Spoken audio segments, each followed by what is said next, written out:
All right, we're taking a look at San Diego State's first offensive play versus Wyoming this last Saturday, second game in their conference schedule. So they're in a trips look here. All right, so they've got three receivers here to the field. All right, they've got a single receiver here to the boundary. They've got the running back set in what I call an A position. A to the right of the quarterback, B directly behind the quarterback, C to the left of the quarterback. So it's a trips left A. All right, they ended up motioning the tight end down. Ended up motioning down. You see what it does to the defense. So defense is in a quarter scheme. They're in a man match scheme, and I'll be able to tell you why here in just a second. You've got man technique here to the boundary. You've got man technique essentially here looking at the running back. And you'll see what ends up happening here with this safety once a running back declares that he's blocking. Okay, here to the field, you have a MEG technique, okay? M-E-G just means man everywhere he goes. All right, you've got what some people call cover 4 mini, meaning that they're going to cut this part of the field off. They're not going to worry about what the rest of these coverage players, not going to worry about that guy because he's already handled by the corner. So they call it cover 4 mini. Or you could call it cover 4 book. Whatever you call it doesn't really matter. But essentially, in most defenses, when you call that, you're going to play cover 2 with these 3 inside guys, typically. Doesn't really play out that way here. You'll end up seeing that this guy's gonna end up chasing number 2 inside. All right, this guy's gonna end up chasing number 3 outside. And then you're gonna have spot droppers here, all right? And then he's going to end up adding to the middle of the field, all right? San Diego State has what I call dolphin. They have a dolphin concept, and it just means that you have 2 fin routes. What's a fin route? It's a route that goes 5 yards and in, and then the man that they're motioning in is gonna run a corner route, all right? So let's take a look at it. So they start adjusting over, man matching these routes, okay? This nickel is gonna get in a better position here to play any type of vertical threat by number 2. So they run the dolphin concept. Quarterback doesn't see anybody open. He ends up scrambling. The end loses contain there to the field. All right, so let's take a look at the mechanics of this a little bit more. All right, so you see number 2 receiver ends up driving in, okay? Typically what you do in mini is you have this defender, this nickel, playing anything to the flat, anything to the sideline. He's gonna drive on that. And then this guy is going to be able to match, you know, the number 2 or number 3 vertical, right? Doesn't end up playing out like that. So it ends up being more of a man match scheme with spot droppers underneath. Okay, you could see this safety ends up taking the number 3. He runs vertical and then out, runs a corner route. Boundary safety sees that the running back stays in. Running back stays in. As soon as he declares that he stays in, because look at his hips, look at his eyes. He's looking for that running back to leak out to the flat, okay? You know, you obviously have a spot dropper here that could end up handling any type of angle route by the back or pushing there. But this safety is going to end up adding here to the field, they end up taking away this concept. You know, the best route would have been the number 2 receiver on this fin if he would have just settled, you know, and saw zone eyes here. Okay, that's perfect world. It's a lot easier said than done because it's happening really fast out there for the players. So they end up covering this pretty well. Had a good design. They ended up dropping 8. Okay, they only had 3 rushers here, and so they had the rest of their remaining defenders drop out. Quarterback ends up escaping, loses some ground at first. That's what I teach. Want to make sure that you're able to protect yourself against any type of free runner that's going to knock the crap out of you. All right, so the front, you end up having here's the field, here's the strength of the formation that way. We had more numbers there. What we have here is we have a 4-eye, we have a 2-eye technique, and we have a 3 technique. All right, this is part of the mint front family.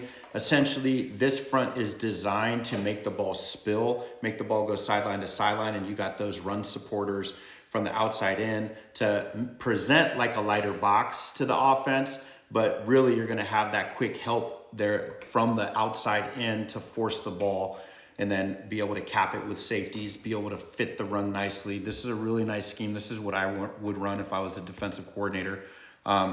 If it was a run play, this guy would handle this differently. This guy would handle this differently, depending on which way the run was going.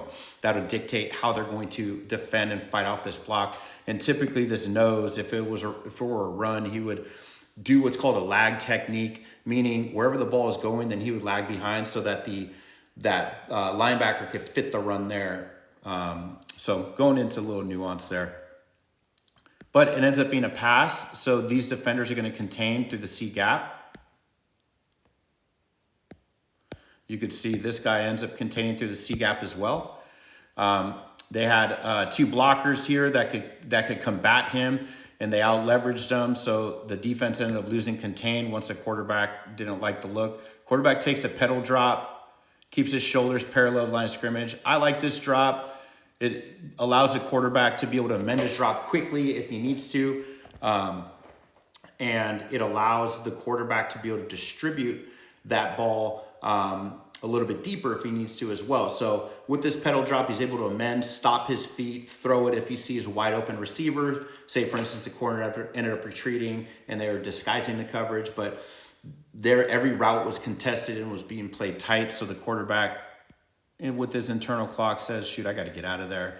Starts to feel some pressure here from the A gap. Gets out of there and is giving his guys an opportunity. Ends up being an incomplete pass. All right, so let's go to play number 2. It's going to be 2nd and 10. All right, they end up handing off the ball here. They ended up running duo. It's just a downhill run scheme with gap scheme blocking. I won't go too much into nuance there. All right, so there's some good stuff here with this formation. You've got 2 receivers here wide, outside of the hash. What is that going to do? In this particular coverage scheme, you've got a middle field close look, okay? You got a middle field safety, so middle field close. It's essentially cover 3. That's what it looks like to me, cover 3, all right? You're forcing this safety to align wide because his general job, alignment-wise, is to apex the 2 outside receivers. So he's essentially smack dab in the middle of the 2 outside receivers, right? Because of this wide alignment, it forces him to go just a little bit wide. And you'll see why that's important here in just a sec. All right, you've got zone eyes here by the corner. You got zone eyes there. You got eyes inside, hip angle inside, leverage slightly outside here. So it's more of like a 3-man match or 3-match scheme. Okay, they're matching routes. All right.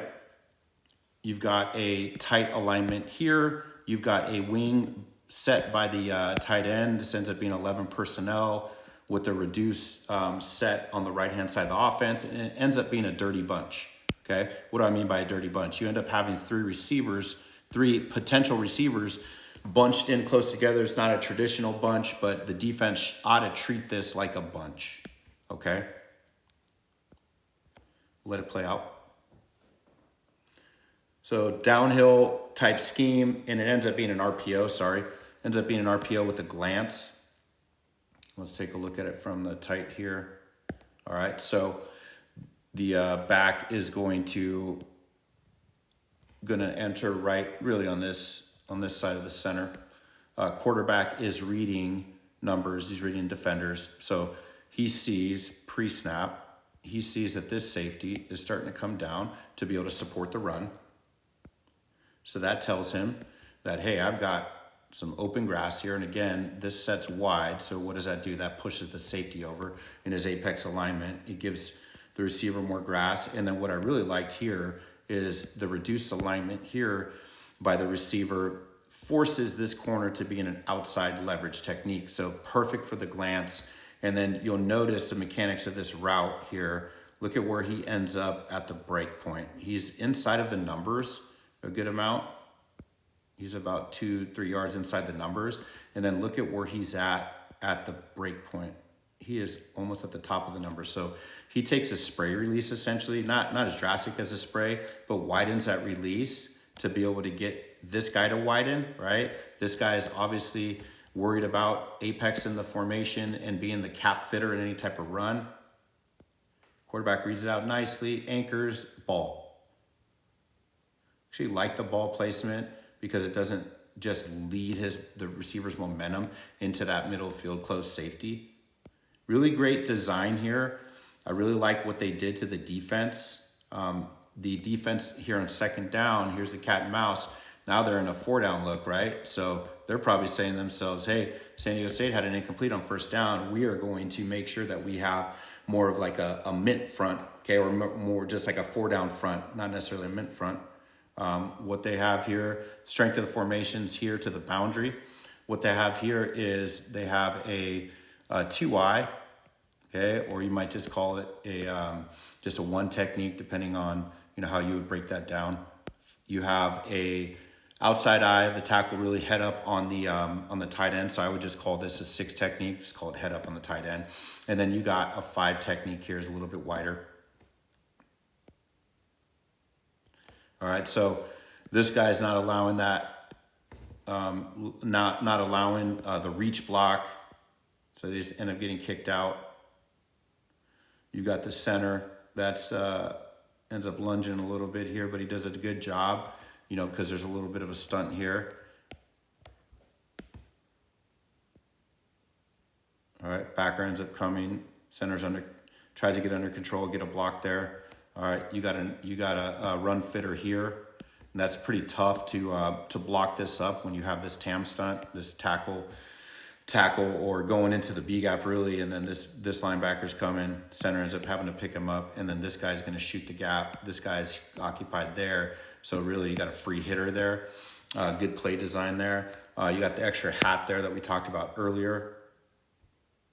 Quarterback does a good job on a 3-level RPO, 3rd-level RPO, and dishes the ball. Really good play design by formation, kind of knowing the tendencies of the defense. The defense is lined up to stop the run. Really like that play by San Diego State. Now we're going to have a 1st down and 10. Okay, they like to go fast, so they got set up fast. They're in an FIB look here, formation into the boundary. So we got a trips right, okay, with an A position there with FIB. You've got the field receiver lined up in what I call a +2 alignment. I like that alignment outside the hash because it really leaves a lot of different routes open. You could run an out route. You could run a stem outside slant route. You could run an out and up. You could run a curl route, a post curl route. There's a lot of things that you can do with that route, with that alignment. Okay, they end up running another form of cover 4 mini here. They end up having a 4/2 situation here. Or 4/3, I'm sorry. Hey, really, if you add this guy, if this guy were to come here, then they would be 5/4. Back ends up going left on the run play. Let's go ahead and watch it play out. It's an outside zone play. To the field, you could see the defense does a really good job. The 4-eye and the 2-eye do a fantastic job here. All right, we talked about it earlier. We have reduced alignment there, reduce alignment there. You've got a 2-eye there. Okay, so essentially a 4-eye, 3 technique there to the boundary. And we saw it earlier when it was a pass. This guy's going to end up containing, right? It's a reach block, so he's going to essentially do the same type of assignment. If it were a down block, he would try to squeeze it and then have the ball spill, right? Okay. And if it was a block directly at him, I'm assuming this guy would try to fight inside to have the ball spill to his help as well. All right, ends up being a reach block. He does a fantastic job of really stopping this reach block and then really containing the end. The 2-eye does a fantastic job of getting his hands underneath the pads of the center and then getting knocked back. That really disrupts his play. The guard overruns it. And the 20-eye backer, number 43 here, ends up shooting just inside, getting skinny, and then getting back into his run fit. So it was a really good job by the defense here. You could see him keeping his shoulders square, being ready to fit the run. Really good job by the defense here on this play. Got to hand it to him. All right, the last play I'm going to look at is out of a 2x2 set. Now I was kind of thinking, like, what would I call this if I were breaking down the coverage? You know, I would essentially just call this a three cloud week. 3 cloud week, can't spell. And you could say this is man technique. It probably is, but the structure looks like it's like cloud here. So just meaning that the corner is going to be the run support, and he's really fighting this guy off on the block as if he is a run supporter. This guy looks like the middle of field safety. This guy is sky support, meaning he's essentially got, if this guy goes vertical, he'll match him. But if it's a run, then or a screen, then he's going to be able to run down here and play essentially curl flat. That's why I think it's a 3 cloud, because you got 3 deep essentially, with this guy being that sky player. So they start off in an A position, back to the right, and then they move him to a C position, and you see what it does to the down linemen. They end up sliding over, because essentially they want to force the cutback, and you'll see it a little bit better. All right, so we've got 2x2 look. It's just mirrored on the outside. We got reliefs here on both sides with these bubbles, meaning if the quarterback feels like, hey, they're overloaded, there's too many bodies in the box, you can kick it out there. So you see, I was talking about earlier with this sky technique. This guy's able to come down fast. This guy's coming down fast as well with him playing cloud. So really, you could just end up saying it's 3-man essentially, you know, because this guy's playing a man technique, and you know the back ends up being on this side. So sometimes defenses will play cover 3 cheat. They just play it at a different look here. You can, there's an argument for cloud. There's an argument for cover 3 cheat with man elements on this side, and then zone elements on the other side. Ends up being an inside zone.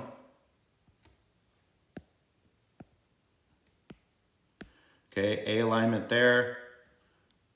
And then once they move them over to a C alignment, look what it does. Okay. We have a tight front again. All right, we have a 4-eye. 4-eye here. We've got a 2-eye. We've got a 3 technique there. Just call this guy, since you know he's right smack dab in the middle, we can just call him a 10 backer. Okay. See the sucker play out. You could see these guys would make the ball in this particular look. They're trying to make the ball bounce back. This guy's drive blocking him. He ends up getting to the outside shoulder here. He's fighting into this gap. He's ready to play over the top there. He's cutting this gap off. And then you've got a defender here that's going to be playing this backside C gap, right? That's B gap, that's A gap, B gap, C gap. All right, so they've got hat for a hat in each gap. You see, I think later on, quarterback ends up keeping it. Danny ends up keeping it later on in the game. And, you know, I don't see, you could see probably why if they ran it similar to this, because these guys ended up going mano a mano there. And then you've got a really nice alley. If you're able to get this force player to commit, you've got a really nice alley there. And then this safety would have to come make the play. So a lot of nuance just in 4 plays. I know there's a lot of information, you know, and I think when you're looking at coverages and how you tag coverages, you've got to make sure that you have consistency as you do it. If I were to watch these guys more, then I would be able to determine, okay, what would I call that cover 3 cloud week, or that, would I call it just 3 match coverage, what I call 3 cheat. So thanks for watching.